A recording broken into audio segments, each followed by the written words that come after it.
আমার দেশে কিছু একটা ট্রেন্ড হয়ে গেছে, দাড়ি রাখলেই কয় জামাত, আবার কোনো মহিলা বুরখা বললে বলে মহিলা জামাত। আরে ভাই, বিএনপির মধ্যে আওয়ামী লীগের মধ্যে দাঁড়িয়াল আছে না? কথা কয় না, কথা কয় না, আছে না?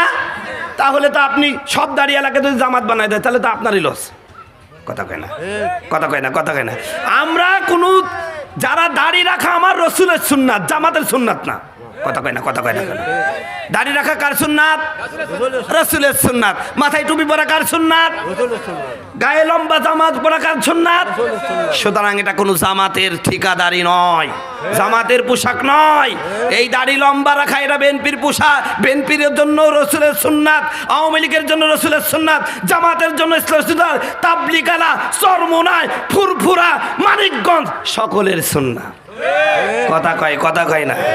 সুতরাং আমরা তো একই ভাই, যে ব্যক্তি জামাত করে, যে ব্যক্তি বিএনপি করে, আমরা তো একসাথেই নামাজ পড়ি। সুতরাং আমাদের মধ্যে কোনো বিভেদ, কোনো বিভেদ, আমরা দিন শেষে সবাই একসাথে। জোরে বলেন সুবহানাল্লাহ। ভাই আমার কথা রাগ করছেন? আমি কি কোনো রাজনৈতিক কথা বললাম? না, আমি চাই সকলে মিলে একসাথে এ দেশে থাকতে। কথা বলুন ঠিক কিনা? আমরা চাই সকলে মিলে একসাথে এই দেশে ইসলামকে ভালোবাসবো, ইসলামকে সমুন্নত করব। ইসলামের জন্য যারা জীবন দিয়েছে, এই যে আমাদের গত যে যুদ্ধ মারামারি চললো, বিএনপির লোকেরা দিয়েছে, তারপরে যারা কোনো দল করে না তারাও জীবন দিয়েছে। কথা বলুন, কথা বলুন ঠিক কিনা? আল্লাহ আমাদের কবুল করে, সকলে বলুন আমিন। ভাই যুবকদের কথা বলতে যাই এই কথাগুলো বলে ফেললাম, আপনারা কিছু মনে করেন না। আচ্ছা ভাই, বলতেছিলাম আপনাদের কাছে একটা প্রশ্ন রেখেছিলাম, আজকের এই মাহফিল পেয়ে আপনারা খুশি না? কেন খুশি বলেন তো? আমি তো মাহফিল শেষে কয়েক হাজার টাকা আমার পকেটে ঢোকাবো। কথা কয় না। তা আপনার উপকারটা কি? আমরা দিনের কথা শুনতে পারবো না, আপনাদের দিনের কথা শোনা বাড়ির থেকেও শোনা যায়, একটা লাভ তো থাকতেই হবে, তাই না ভাই? লাভের কথা বললে একটু ভালো হবে, ঠিক কিনা? দেখেন ভাই, আমি বলি ভাই ওই কেউপুর বাজারে একটু জানতো, আপনি বলবেন হুজুর কি জন্য যাবো? আমি বললাম এমনি যান, যাতে মন চাবে। আর আমি যদি বলি ভাই কেউপুর বাজারে এক লোক দাঁড়াই আছে, আপনার জন্য গেলেই 5,000 টাকা দিয়ে দিবেন, তাহলে আপনি কি এখন ওয়াজ শুনবেন? হুজুর 5,000 টাকা নিয়ে ওয়াজ পরে শোনা যাবে। কথা বলুন ঠিক কিনা? কি পেয়েছেন ভাই? জোরে করেন, কি পাইছেন? 5,000 টাকা লাভ পেয়েছেন। আপনারা এই মাহফিলে আসছেন, আপনাদের কিছু লাভ আছে। এই সমস্ত বক্তারা এসব বলতে পারে না আর বলার চেষ্টাও করে না, কারণ ম্যাক্সিমাম বক্তা এখন সৈন্য ওয়াজ করে, পড়াশোনা ওয়াজ খুব কমই আছে। তা আমি একটা হাদিস আগে শোনাই, তারপরে আমার মেন আলোচনা ইনশাল্লাহ যাও। মেন আলোচনা বলতে এখান থেকে শুরু হয়ে গেল আমার মেন আলোচনা। সম্মানিত ভাইয়েরা আমার, এ পর্দার মা বোনেরা আমার, যুবক ভাইয়েরা, এলাকার মুরব্বীরা, ভালো করে শুনেন। এই যে মাহফিলে আপনারা এসেছেন, কত শীত পড়তেছে, এই শীতকে উপেক্ষা করে এই মাহফিলে আসলেন, লাভটা কি হলে শুনেন।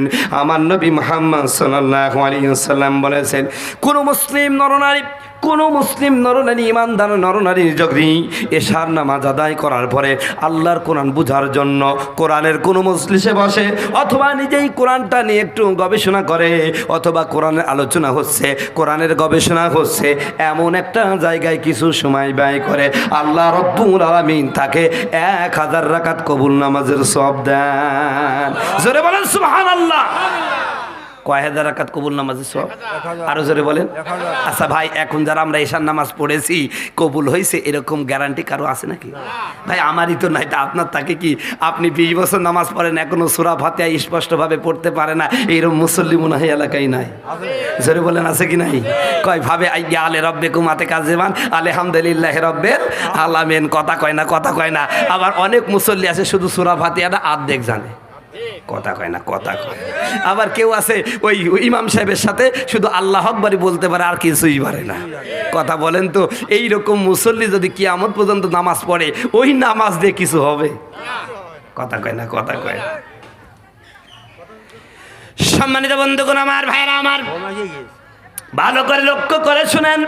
ও ভাই, আমার কথা হলো বাস্তবসম্মত কথা, এদিক ওদিকে যাবে না, বাস্তব কথা শুনেন ভাই। তাহলে এই যে আমরা নামাজ পড়তেছি 20 বছর 22 বছর, এখনও সূরা ফাতিহা জানি না, নামাজের মধ্যে কি পড়ি, আল্লাহকে কি বলছি, আমাদের সমাজের অসংখ্য মানুষ আছে জানে। কথা কয় না, কথা কয় না। জানে নাকি, জানে নাকি? জানে না রে মুসলমান।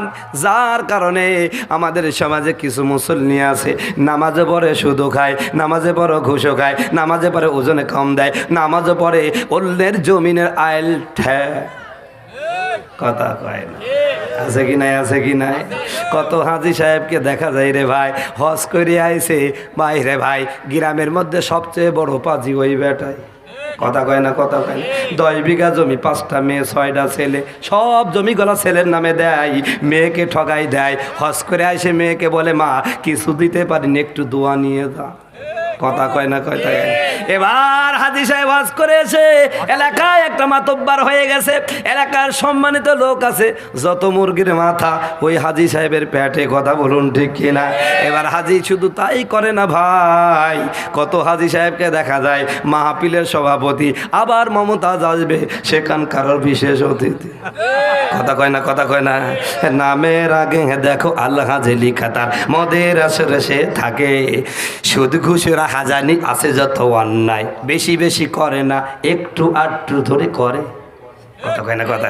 আরে নামের আগে দেখো আল্লাহ যে লিখা, তার মদের আসরে সে থাকে, সুদ ঘুষের হাজানি আছে যত অন্যায়, একটু আধটু করে করে।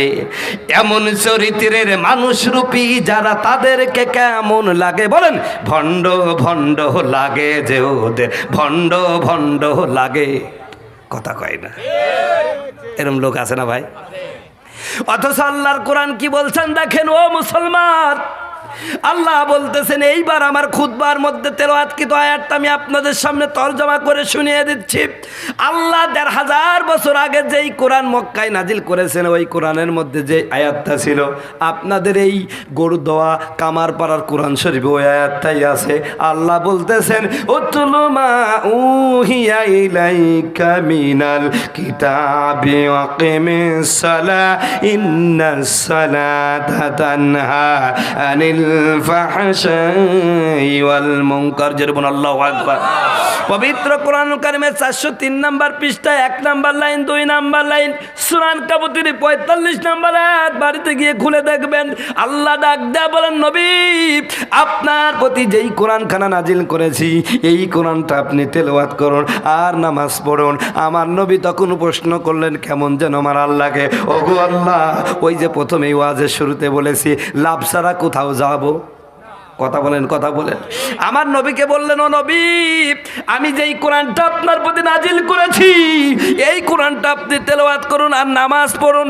আমার নবী কেমন যেন আমার আল্লাহকে পাল্টা প্রশ্ন করলেন, আল্লাহ গো আমি কষ্ট করে কোরআন পড়বো, কষ্ট করে নামাজ পড়বো, এই যে শীতের মধ্যে কি যে শীত পড়তেছে, ফজরের নামাজে যারা নামাজ পড়েন বলেন তো ওযু করতে কত কষ্ট হয়। কথা বলুন ঠিক কিনা? এরপরে শয়তানের কুমন্ত্রণা আছে, শয়তান বলে থুক এত শীতের মধ্যে নামাজ পড়া লাগবে না, বলে কি বলে না? বলেন, বলেন, বলে কি না? কত প্রকার কুমন্ত্রণ দেয়।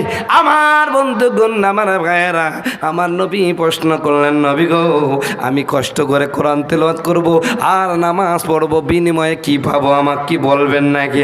আমার আল্লাহ ডাক দেয়া বলে, নবী আপনি নামাজ পড়বেন, আমার হুকুম মানবেন, আমি আপনাকে লাভ দেব না। কে বলেছে? আমার আল্লাহ ডাক দেয়া বলেন, নবী আপনি যদি নামাজ পড়েন আর কোরআন তেলাওয়াত করেন, এ নামাজ আপনাকে ইন্নাস সালাতা তানহা আনিল ফাহশাই ওয়াল মুনকার। জরুন আল্লাহু আকবার। নবী আপনি যদি নামাজ পড়েন, এ নামাজ আপনাকে অন্যায় অশ্লীল কাজ থেকে বিরত রাখে। জোরে জোরে বলেন হবে কিনা সুবহানাল্লাহ। আপনি নামাজ পড়লে আপনার চরিত্র ভালো হবে। জোরে বলেন সুবহানাল্লাহ।